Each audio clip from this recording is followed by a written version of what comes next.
You're watching the press preview with me now, Sonia Sodha and Kate Andrews. And this is a desperate story, isn't it, on the front of the Times. Police failed women sent to Somalia for marriage. Absolutely. So women who were abducted, subjected to sort of torture and abuse in Somalia while they awaited forced marriage. We've heard in recent days how some of these women were actually charged by the Foreign Office, incurred loans running into the hundreds of pounds for their rescue and repatriation, which is absolutely disgusting, I think. It's like, someone getting burgled and then the police come round and then them getting a bill for hundreds of pounds for the police coming round. We don't charge victims of crime for protection.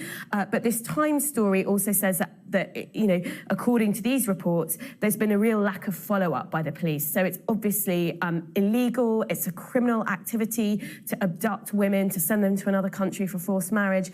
And there's been remarkably little follow-up, according to these reports. So one of the victims says that she's felt abandoned by the officers. They've only called her once since she returned to Britain. They failed to question her father. There are reports that other parents who may be guilty of this have not been investigated, which I think is really quite shocking. Yeah, the Times has done a lot of work on that story. Let's move on to the US now, and a story, Kate, in the Times, page 30 of the Times. In the Times, so former presidential candidate Mitt Romney, now also Senator Mitt Romney from Utah, who was just elected last year, wrote a scathing op-ed, really, for the Washington Post, saying that Donald Trump has not been able to step up to the standards of the Oval Office, and that while he agrees with him on certain policy, he now in his new position as senator is going to be the voice that calls out racism, sexism, and bigotry, especially within the Republican Party. And he's really stepping into some shoes that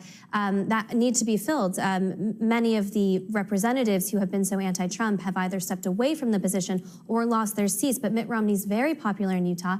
He's popular with a lot of the Republican Party who see him as that more grown-up figurehead who, was leading the Republican Party in a different direction than Trump.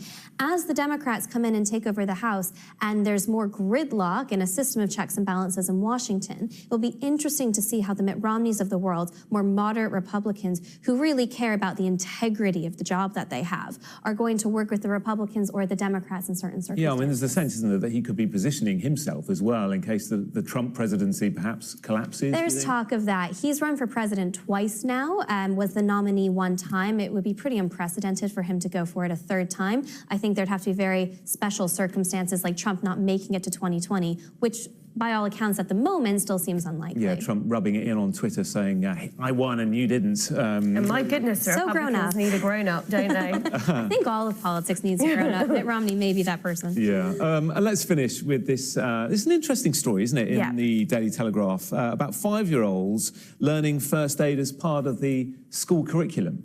Yes, that's right. And in some ways, the Education Secretary has been really active over the break. There's been lots of education stories coming out about getting schools to do more things for not much more money. But this is a story quite close to my heart. I think it is really important, this idea that we might spend more time learning about first aid in schools. I think it's something that's really practical, that can see you through life.